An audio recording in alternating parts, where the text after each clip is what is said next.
Hey y'all, it's me and my boyfriend Nicole. I'm Aurora. I'm the boyfriend Nicole. And we're from the future right now. We went back and listened to this episode. We really liked it. But there's some things. Nicole, you want to talk about the things? So what had happened was we was in the beginning stages, like the first date. And we was trying to decide what we wanted to be.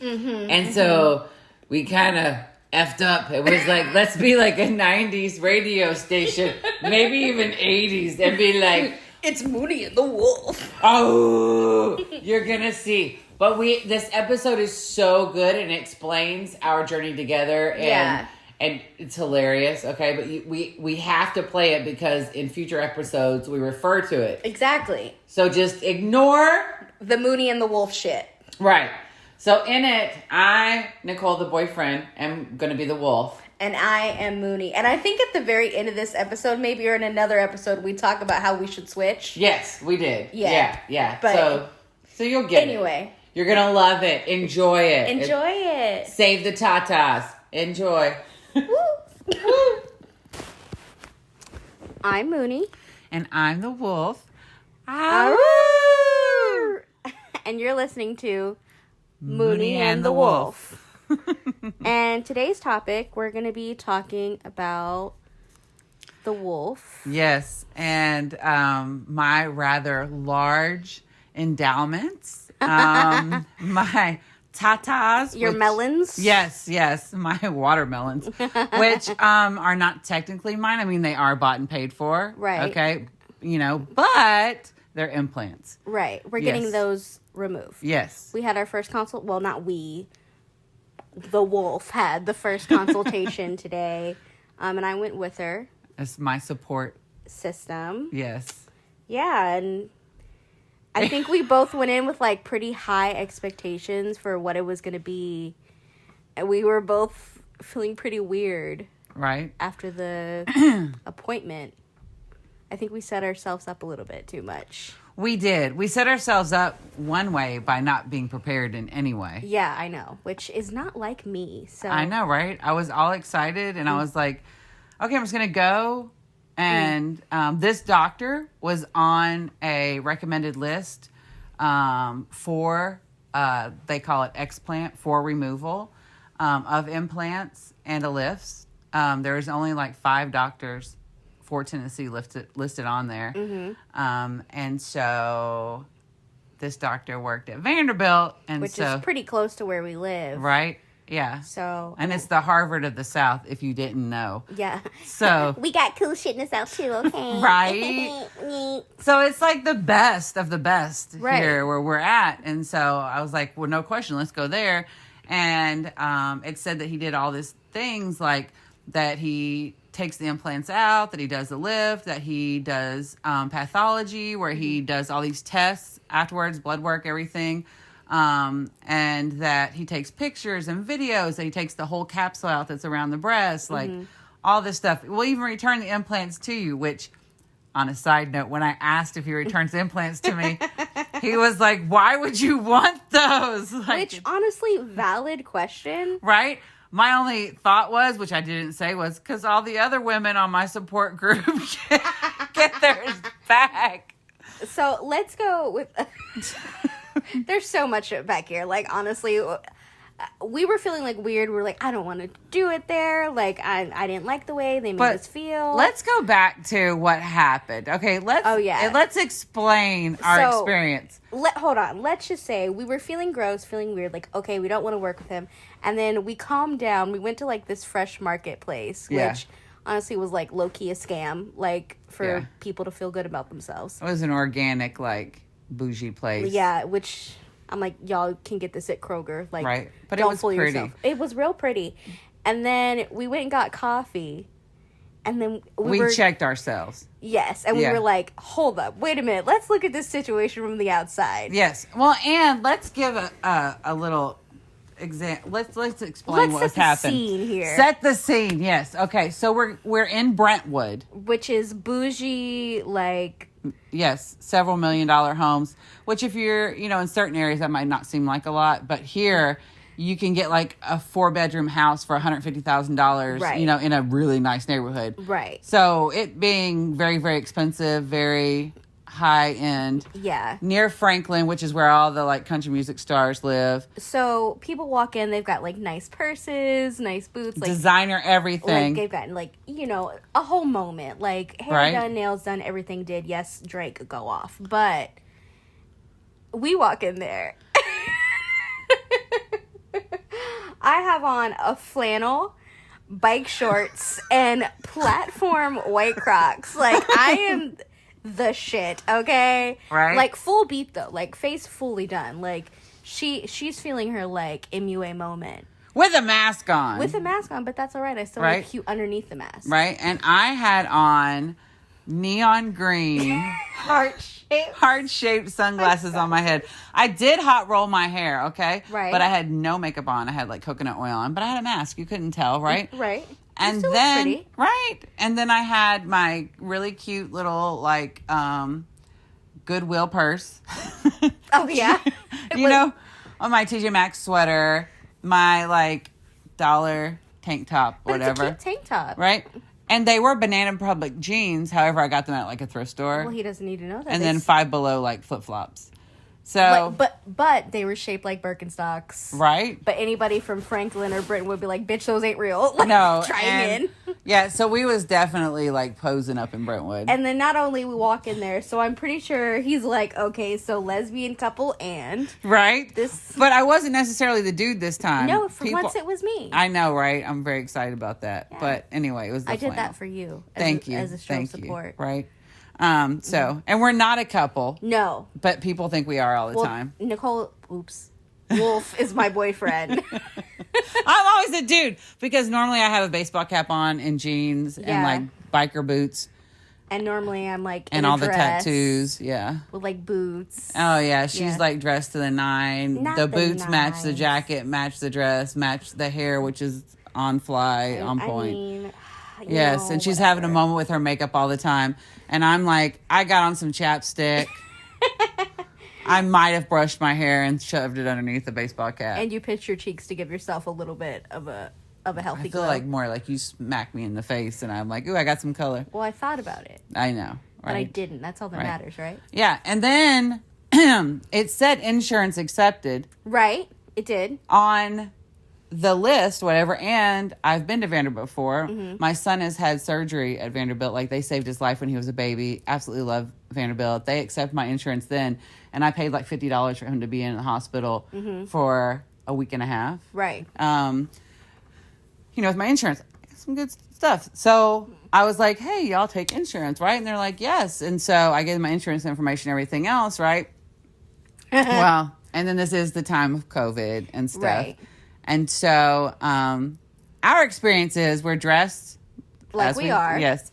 We're like besties, which can easily come off as lesbians. Not that should be a problem, but it's just adding to the atmosphere. We've all dipped to the other side. We like to walk on both sides of the tracks. I went to college. Yeah. Yeah. So is that what we're calling it now? Yeah. I went to college. I've tasted the rainbow in many ways. And then some. But then we get in there, and the nurse is asking questions, and she asks, where are you employed? Where do you currently work? And I'm like, I'm unemployed. And she was like, oh, okay. Right? Which I feel like isn't so weird, like, at this point in time, because a lot of people lost their job during the whole COVID thing. Right. So you could be in between jobs. Right. But then the doctor came in and looked at the exact same file and asked me again where I was employed. And I was like, I'm unemployed. And it didn't hit me till later that I'm sure he was going, bitch, how are you paying for this surgery at Vanderbilt in Brentwood? Like, okay, what are you thinking? Because it was like over $10,000 for this surgery. Yeah, so it's the implant removal, right? Which I have like 600 cc's. Gazongas. Yes. It's Nikki. Come in. Hey. Yes. So I was looking for a snack and found these. Oh, I was looking for yes, those are yours. Yes. Yes, go for it. Enjoy. I will, thank you. Love you. Love you. Okay. Okay. Anyway, where were we? Oh, yeah. So I have 600 cc's of saline implants underneath the muscle. right, that I got done, like, I'm going to age myself now, like 17 years ago. And it was my second set. I had another set that was like 400 cc's over the muscle, like for 5 years. Mm-hmm. So, yeah. A lot of things going on in there. Yeah. And so I had 2 children prior and breastfed and had them pumped back up and then some. And now I'm like, okay, it's time to take these out. I have a lot of allergies, like food allergies, all that kind of stuff, constant rashes, all kinds of like autoimmune issues. And allegedly, It's not official. It's not official, but there's a breast implant illness. Right. That thousands of women will say have a lot of the same symptoms and everything else. And at this point, you're only supposed to have implants in no longer than 10 years. Which was not advertised at the time. No. But I don't even know if they knew back then. Well, but they've been doing plastic surgery for like years. Right. Like, I'm sure we could delve farther into, I don't know the history of plastic surgery. Right. But, I mean, yes, they probably didn't know when women were first getting them how long they should be in their body. Yeah. But I would like to think, like, 20 years ago, they had some idea that these things expire. Like, yes, they should have been telling women that. Well, and now I've been told that it's only supposed to be in you 5 to 10 years, you know, and then you need to get something done, either them taken out, have something else put in, or whatever. But another thing is that he said that with each surgery, it gets harder and harder to do it. So how often can you have the surgery done, you know? Well, I'm just thinking that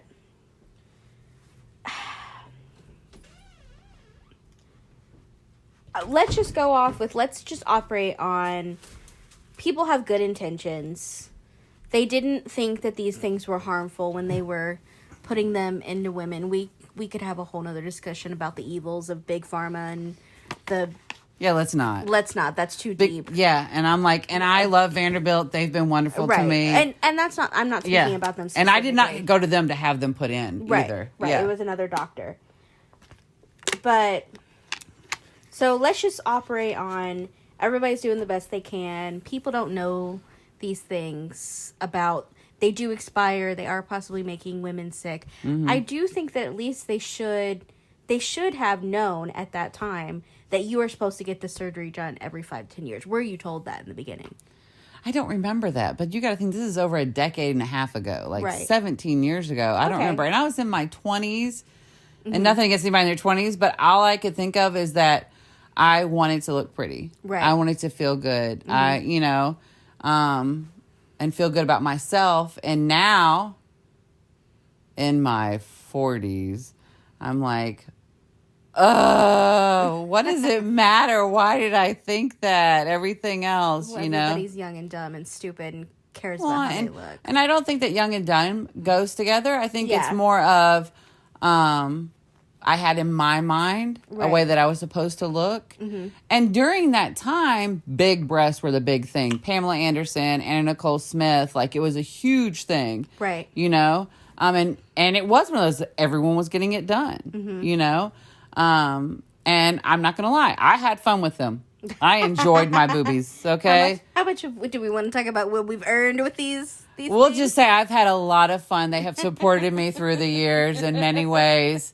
Bought me a couple of houses. I'm not saying they did. I'm sure it's my winning personality too, but I'm just saying they've helped me feel good about myself, and other people have enjoyed them. And you have too. And I have too. And I did. And I like the way I looked in clothes, everything else. Mm-hmm. But now I'm at a point in my life where healthy is better. I want to feel good physically, emotionally. I don't want something that I have to worry about. And it is something inside of me that eventually will malfunction. No matter how good a product it is, I'm going to have to get them replaced or taken out. Like it has to happen. Right. And so now is the time. And let's do it. Let's do it. Right. And they are so large that I have back pain all the time, you know, and neck pain and shoulder pain. And it's just like I've moved past that, At the very least, like, I mean, we can talk about your symptoms if you want to get into that. At the very least, let's say your health issues don't magically clear up like we really think they will or we hope that they will, you will not have as many back problems. Your neck won't hurt. Your shoulder won't hurt. So, and also, they expire. They have expired at this point. They need to come out. Just point blank period. Right. Yeah. So we're not making big official claims here. No, absolutely not. I'm not a doctor or anything else. But another thing I will point out too is that, you know, let's say 20 years ago, autoimmune like illnesses and diseases wasn't as big a thing. Right. Hold on a second. Hello?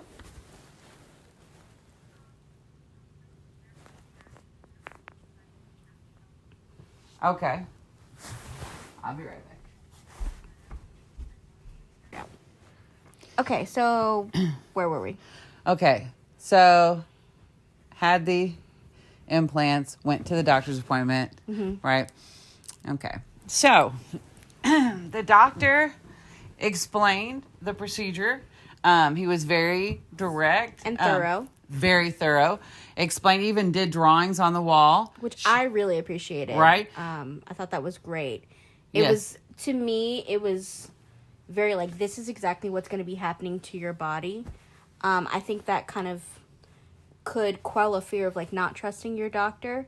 Like, I really like that he took the time to really explain what he was going to exactly be doing. Right. And for the dangers, for what it entails, the fact that I had 2 surgeries and there's 2 separate pockets, like explaining things to me that I wouldn't have thought about before. Right. But also so that my expectations weren't too high. Like explaining how much smaller they're going to be. Right. And everything else. And that he could take, you know, tissue from other places to move it. And if anything, you know, like one of the worst case scenarios is that, this might not sound very attractive to people, but your nipple could die. Yeah. Whatever during surgery being moved and stuff. Sexy time. That they know excellent like tattoo artists, Right? Yeah. You know, and I never knew that he would recommend something like that. That was really neat. That can draw, you know, like or tattoo nipples on. I think what kind of gave us a weird feeling though is he just didn't really talk to you or like kind of ask you like what your expectations are, like your feelings. Like I feel like maybe we wouldn't have felt so weird about it after leaving if there had been a little bit more of a conversation. It was very much like, here's our PowerPoint presentation about what's going to be happening. And I understand, like, he's like, yo, I got like 90 other people to see, like, let's get in, let's get out. He's a very direct person. Right. And afterwards we were discussing, we were like, do you want your surgeon to be like happy-go-lucky, like family friend time, like make you feel so good, like you're validated, yes sweetie, or do you want a surgeon that does their job so flippin' well that it doesn't matter how they talk to you, like, right? But they made you healthier, right, and better. And as it's always easier to look back and reflect on things and go, oh, yeah, he is also a professor there, yeah.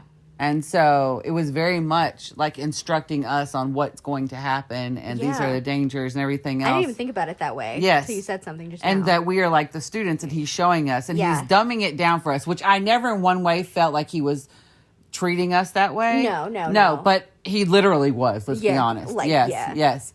And then to be fair, I don't know shit about it. Right? So, like, yes, he even showed how A and B go together to make C, like the drawing and stuff. Yes, but it was pretty good up until the point where he asked if we had any questions. Oh yeah, that's where where it fell apart. Like I feel like that's where he was like, "Okay, bitch, so we'll tell you the questions and then we'll tell you what we thought he was thinking at this point." Yeah. So you go. So I don't know what the first question was. But the first question was I was asking about if he was going to take the capsule out. Oh, yeah.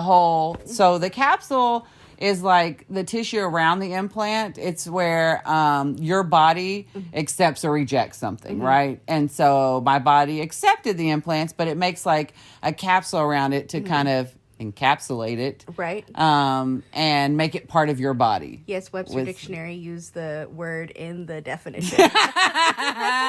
I know. My brain is showing, right? No, it's okay. But no, it's just like a bubble Yeah, that is tissue, of blood, tissue and blood and everything that your body creates a foreign object that's put into your body. And so, I asked if he removes that, and he said that he can if I request that. But considering it's underneath the muscle, like it was kind of scary too when he was talking about it, about how he has to be really careful, and sometimes he can't get all of it, or he may not be able to get all of it because it could puncture a lung, whatever is real.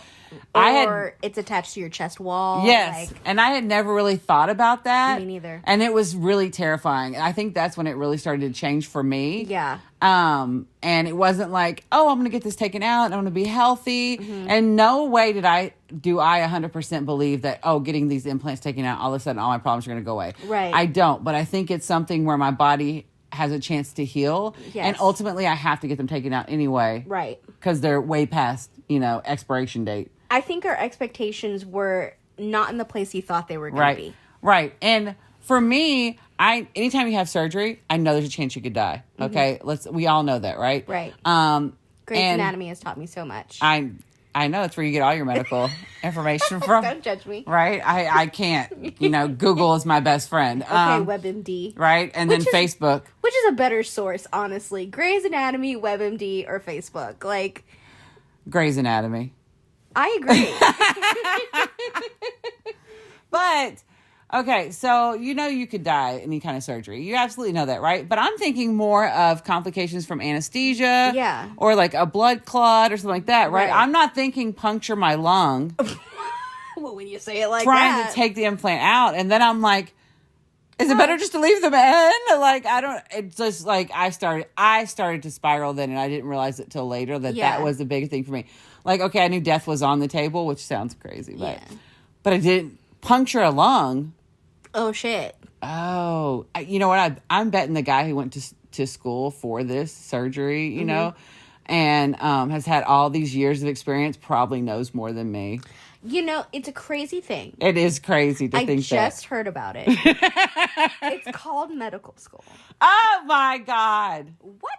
Right? I heard you had to go over years for that. You probably know a lot more than me, who's been searching on the internet for like a month. No. What? And I've watched every single season of Grey's Anatomy. I definitely know more. I watched ER too. And I went to nursing school for a couple of years. I dropped out senior year. You were so close. I know. I decided I didn't really like it. I mean, I guess that's a time to decide. Right. Well, I finished my degree in psychology and did social work. However, I don't know that I'm qualified to give any kind of medical advice. I know that I am not qualified to give any kind of medical advice, especially to myself. However, I felt like I was ready for this. And then he started throwing lung puncture at me. Which would seem logical. There's your boobs, there's your lungs.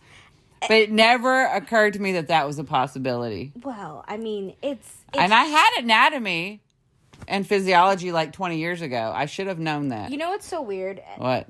I'm just now thinking about this. We know our bodies exist. Obviously. Right? We're living in them. We see other people. But, we don't really have an understanding of, what the fuck's going on in there.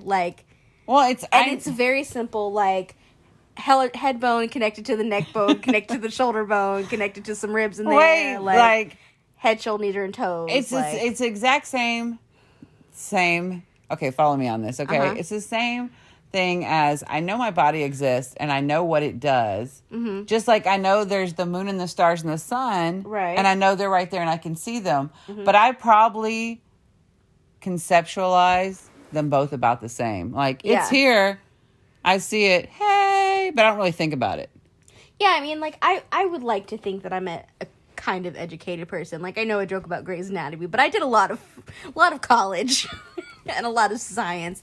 I understand the functions of different systems in the body, how your heart works, all that kind of stuff. But I guess I just that's just factual knowledge. I don't really apply it to me, right? Which is so stupid. You would think I would, right? But it's not real. Yeah.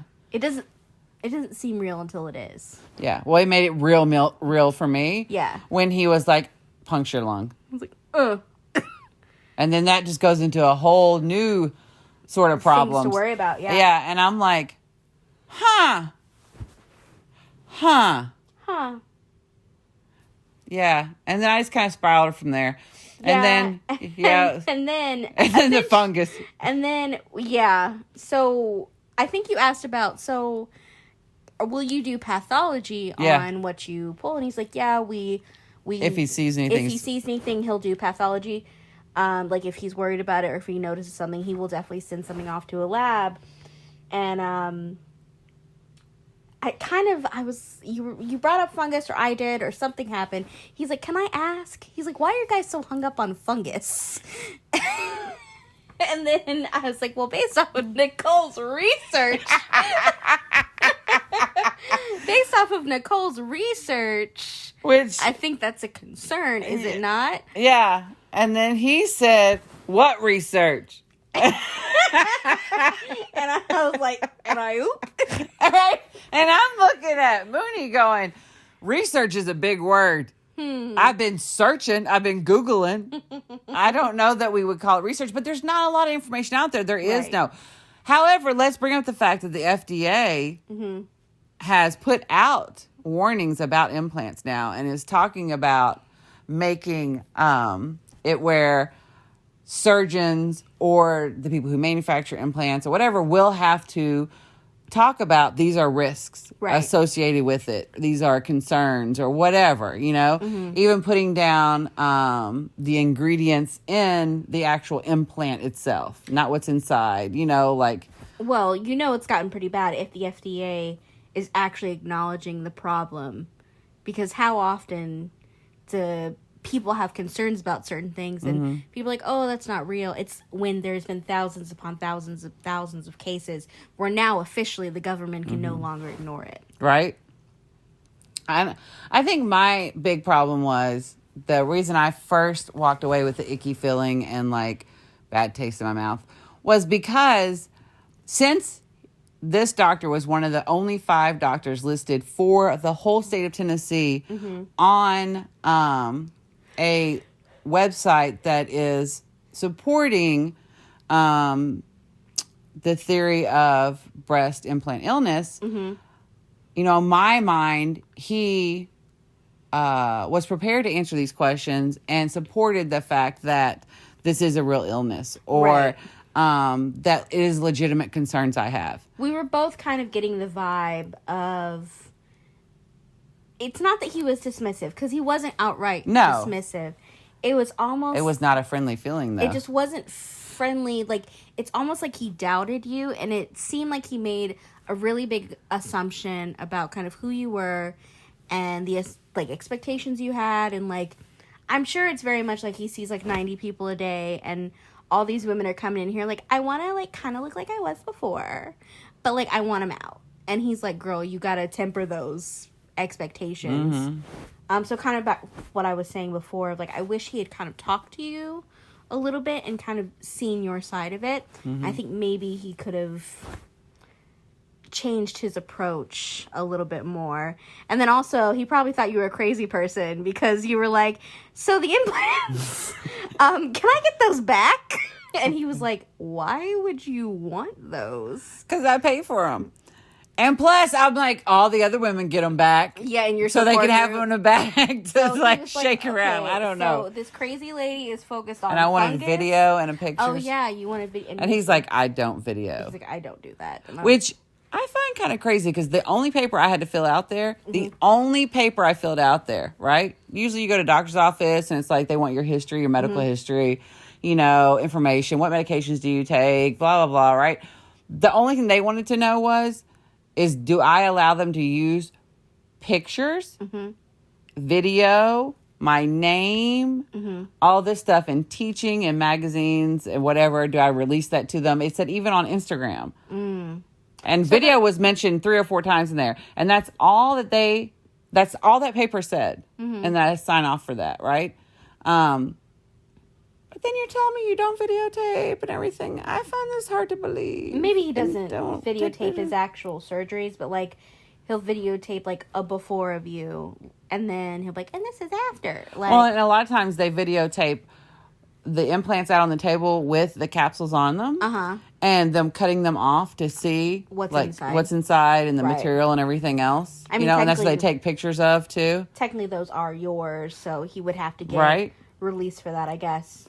Well, and a lot of the implants, do have like particles in them, that kind of thing. So it's like mold or fungus. Fungus. Okay. Yeah, unemployed.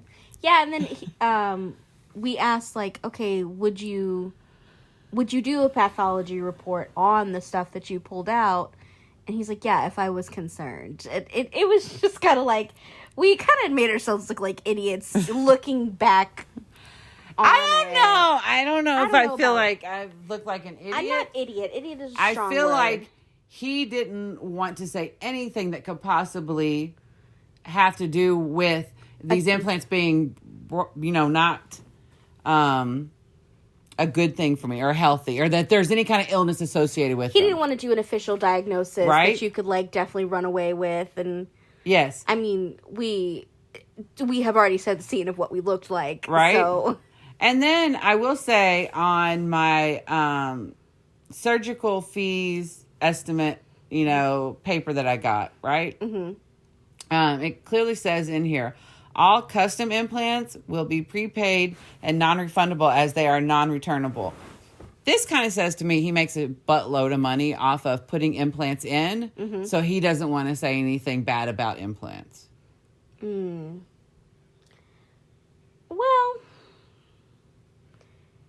I mean, would he really do that with you, though? You already know about implants. Yes, but I'm thinking that he has in his like officially on record. I got you. Well, and not even on record, whatever. I think as a person, as a human being, none of us ever want to do anything that we think would hurt someone. Especially, I would think in a medical field where you're trying to help people and trying to make people feel better. Right. And in plastic surgery and everything else. Right. Which plastic surgery, let's be honest, that's from burn victims to I've had children and I want to, feel good about my body again. Right. To cleft palates. It's not just boob and butt lifts. It's not. It's not. It's a ton of things. And so I loved plastic surgery when I needed help to feel better about myself and have a tummy tuck and everything else. So I'm not going to say anything bad about it now, but I'm thinking it's kind of like you don't want to think that anything you put into someone could make them sick. Right. So whether it's self-denial or that there's no medical proof saying that, which, I mean, there's not really any studies out there for this. Right. And I'm not trying to get in a big debate about it. But the whole thing is that at the end, it kind of made me just feel like I felt kind of like stupid or like, he in no way talked down to me. That was my own perception. But it was crazy how when we initially left, we both were like, no way. And then as time went on and we kind of calmed down and really stepped back and looked at it, then we were both like, okay, let's look at this from a different standpoint. Yeah. Do you want the doctor who might be really friendly and his team is great and they're all like, this is going to be awesome and you're going to feel so good and everything's going to be fabulous and you're not going to be sick anymore. Fairy dust, I'm not saying there are doctors like that, but is that what I was expecting? But then may not be able to deliver what they're saying. Right. Or do you want someone who is at one of the best places, who is, a professor there. Right. Who instructs other people on how to do this. Who broke every single thing down to you. Gave you, all the risks. Yes. How the surgery is done. Right. What to expect. Right. Not to have your expectations too high. Right. That you might have to have multiple surgeries. Right. All of this, right? And was very, direct on it. Not sunshine, rainbows, unicorns, fairy dust. But definitely knows what the heck he's doing. And does a good job. Yeah, I think I'm going to go with the second option. Right? Yeah. Yeah, and so me and my feelings decided that we liked that doctor too. And we would be happy to go to that bougie place and pay $10,084. Right. So that was our day. That was our day. And then it was such a weird day. Like, I felt like it was three separate days all in one day, and it felt long, but it felt short at the same time. Like, when you really thought about it, I'm like, oh, well, we've only been out since... Dude, it was such a stressful day, too. And it's like an hour drive from where we live. Yeah. But, you know... It's crazy to think, and this will just tell you, like, how irrational humans are, and how nothing is really real, kind of, at this point. We were so, like, gung-ho, like, no, we're not going there. And then, like, what, an hour later, we were like, what were we thinking? Like, that was just... Right? Oh, we really? are so ridiculous. Oh, you can go big brain time, but you mustn't. Okay. Like, really? Like, okay. Like... Me and my emotions got butt hurt, and now I don't want you to fix my boobies. Like, now, what did you say? You got dick slapped, and now you're upset about it? I did. I felt like I got dick slapped. Like, two things. Like, I got slapped with a dick in my face. Ooh, okay. Right? Like, I emotionally got dick slapped. Yeah. And I didn't get it, like, a big O. You know what I mean? It wasn't worth it. Like, I thought I was going down for some head and was going to get payback. Mm-hmm. And all of a sudden, I just got dick slapped. And it was like, joke's on you. Or I felt like I had a dick. And someone was going to give me a blowjob. And then they just smacked it and was like, joke's on you. Either way, you're the man in this situation. Oh, my God, not again. Well, because titty slapped or pussy slapped, that doesn't... It hit different, literally. I really felt like I got my dick slapped. And I felt a little shameful. I felt a little stupid. Like, I fell for this kind of thing. I don't know. That's what I felt. Yeah. I don't have a dick, by the way, but I'm assuming that's what it would feel like. I don't know what would be the comparison. Oh, do we want to talk about how we went to the gay bar and that drag queen asked you... Ask me what? I don't how even long remember. it'd been since your transition surgery. When was this? When we went to the gay bar and you were standing outside smoking a cigarette. I was out there with you, and the drag Was that here in town? Yeah. Wow. You don't remember? Oh, out back. Yeah. Yeah. Oh, you know what's sad? Mm-hmm. That's happened to me so many times. Oops. I know. Eventually, I'm gonna have to put a picture up. I swear to God, I'm a really pretty girl, like, or woman, whatever. You're a woman. Right.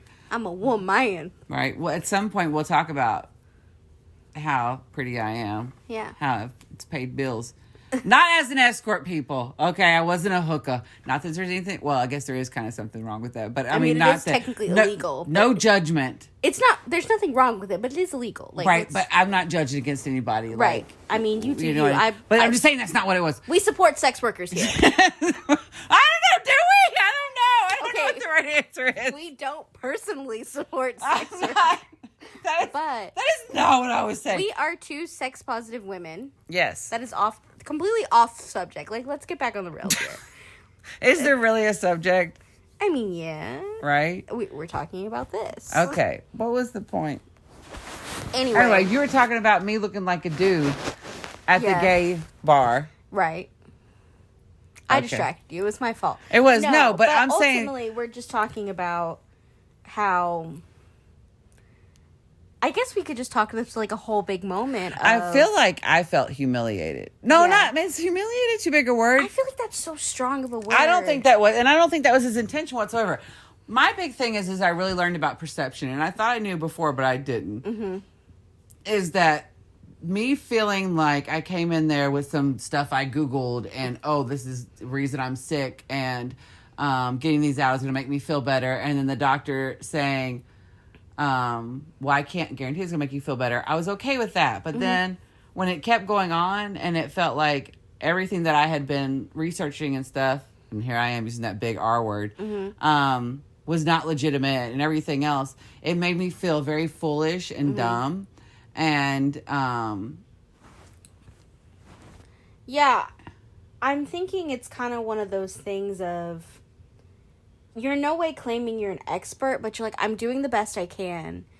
Try to figure out what's making me feel so bad.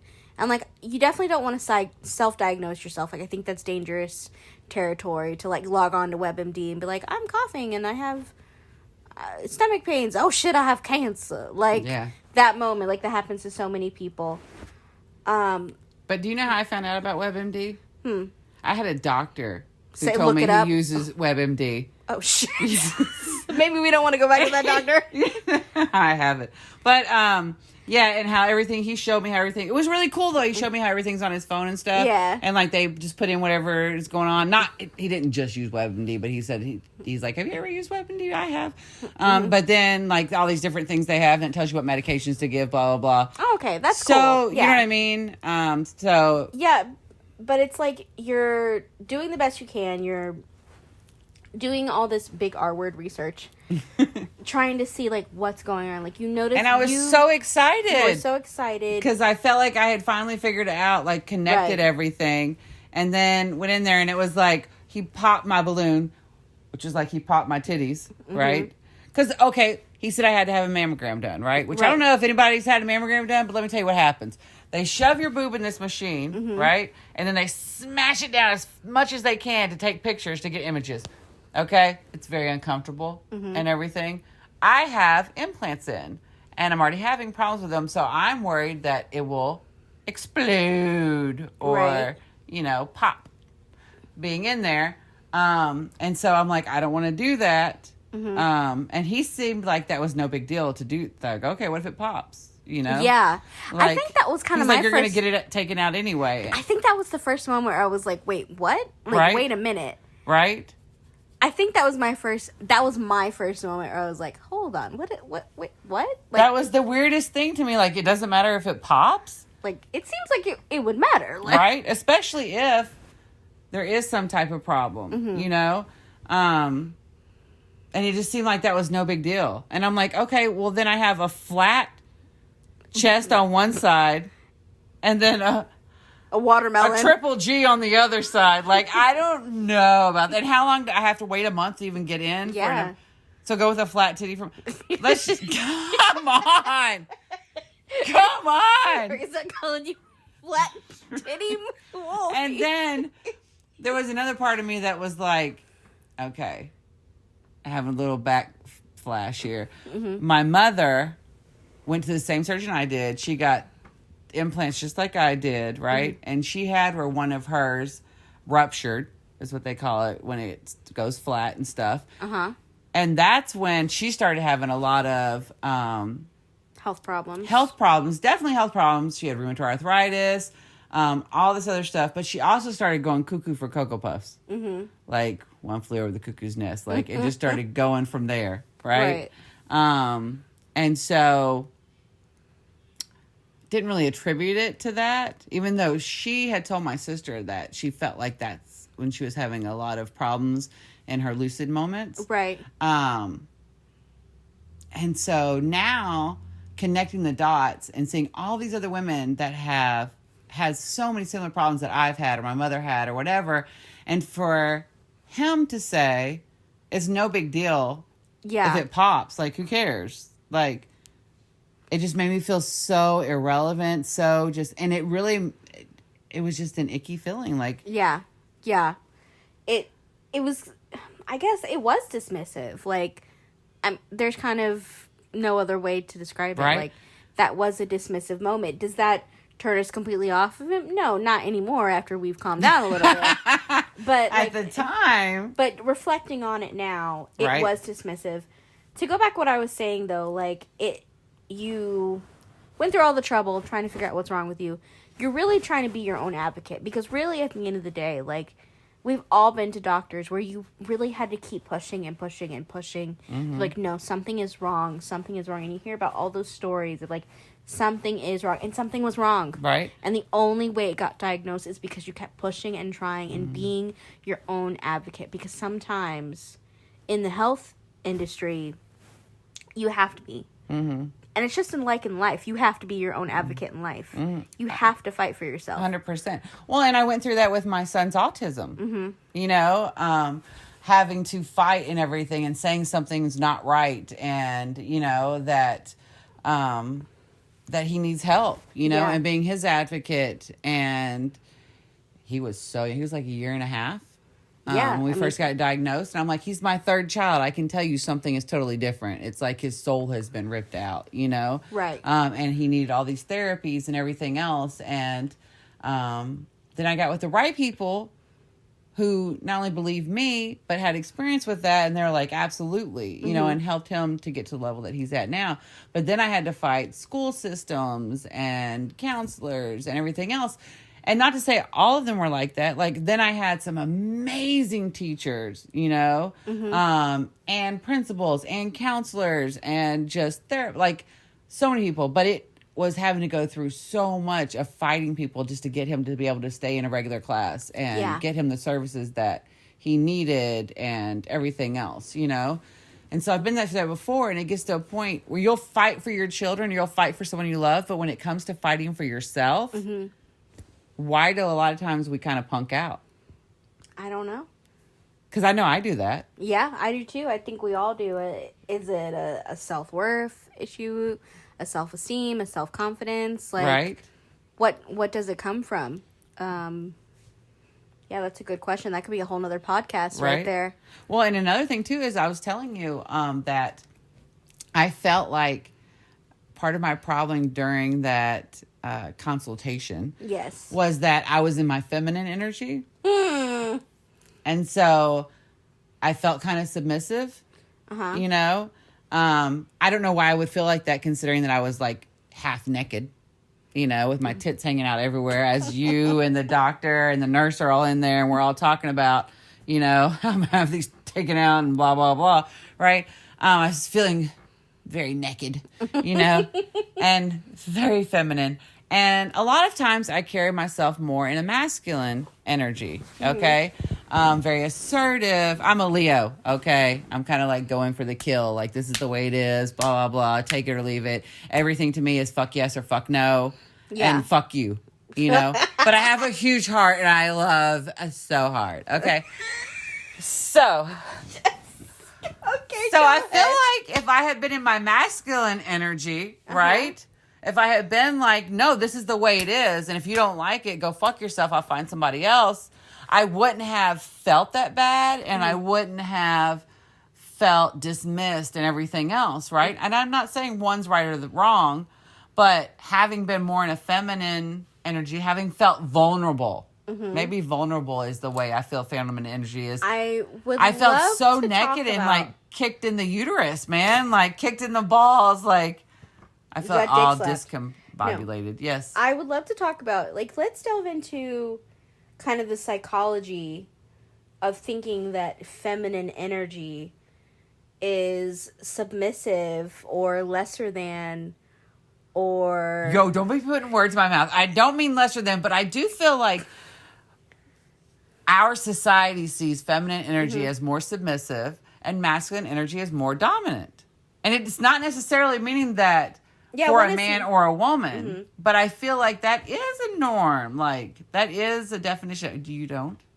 No, I don't disagree with you about society whatsoever. Okay. Like, you are allowed to disagree with me. No, but I agree with that assessment about society. No.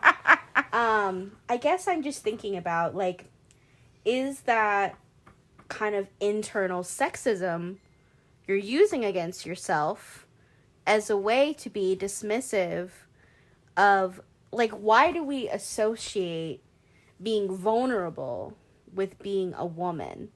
I don't know, but it's one of the things I have the hardest problem with. And I'm just saying, to me, that seems like you're being, like, you're putting down that side of yourself. When really, I do block it off a lot. I know you do. I do. One of my friends called me out on that, Darlene, right? She called me out on that. I told you about it, didn't I? Yeah. A couple of years ago when my mom passed away. Yeah. And this is one of my best friends. She said that we had one conversation about it when I was driving back from Florida. And then she said, then you didn't want to talk about it again. And it wasn't until, we'll have this conversation about putting your big girl panties on and pulling yourself off the bathroom floor, crying yourself. Because your relationship of 16 years has left you for a younger woman. This happened to me. And she said, and all the time I've known you, that was the most vulnerable I've ever seen you. She was like, this is like the first time I've ever seen you cry. You didn't even cry about your mom. Like, you were totally broke. And she was telling me, now this is someone we would call the ice princess, like the ice queen, okay?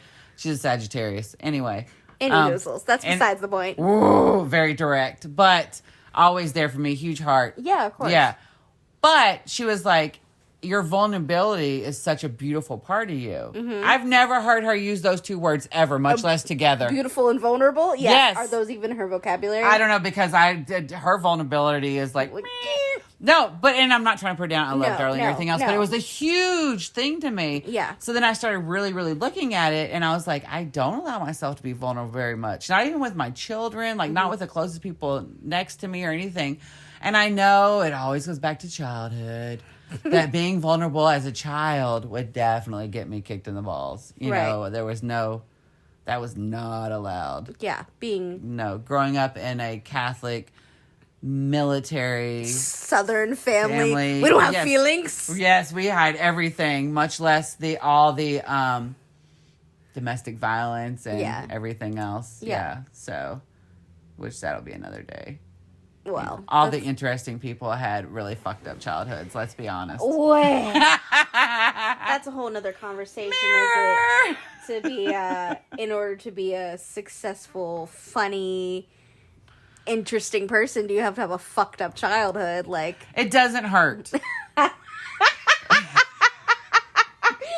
makes you a stronger, well-rounded person. It doesn't not help. Cha-ching! One for me. Woo! Yeah, if I got a fucked up childhood, I'm gonna make money, honey. Like, no. Yeah. Unemployed. Unemployed. Wonder Twin Power activate. Does insurance cover this? I feel like that's gonna be a thing from now on. I know, right? So, anyway, the moral of the story is, check yourself when you feel butthurt. Yeah, is it ego? Is it ego? It usually is. 99% of the time it's ego. Which doesn't mean that you're wrong No. about how you feel. Okay, you have a right to feel however you feel. Your feelings are valid and important, and it is okay to feel any type of way you feel. But there is that moment where you have to ask yourself, why are my feelings hurt? Yes. Is it because my ego got bruised, or was this like a genuine thing that was put out there to hurt my feelings? Right. And take a buddy with you whenever you're going to do anything serious. Yeah. Right? Yeah. Yeah. You're another perspective. I feel like I kind of pulled you out of it. You did. You pulled me out of it, and you helped me through it, and I'm so glad you were there. I love you. Love you too. I do. Yeah. I owe you one. I would like to think that I am the more level-headed, analytical, logical person out of the two of us. Not to say I'm not an emotional person, because I am. Yeah, I'm more of peace, love, harmony, unicorns, sparkly unicorns. Yeah. Fairy dust, and like... Which is so interesting. Everything's going to be awesome and okay. why you're the wolf and I'm the moon. Because low-key, I feel like we should switch. Right. Well, my given name was Moonbeam. I know. However, in a lot of ways, you're... I don't know if you're more hippie than me, or... You know what's beautiful? What? Is that we all have a little wolf and moon in us all. Aww. That's cute. It is, and you shine so brightly, and I will always howl for you. Oh. But see, you're my little moon child more than... To me, you're more moon child than I am. Really? Yeah. So you want to be the wolf, and I'll be the moon? I mean, it doesn't matter. Like... Well, we have to make a decision at some point. Okay, fair. Right? I don't know. We'll figure it out. Shit, we'll switch. Who cares? Does that mean I get to be the woman again? The only time in life. Okay, well. We love you all. And if someone hasn't told you today... You're smart. You're smart, important. You're beautiful. You're empowered. Man or woman. And you're feminine, masculine, or...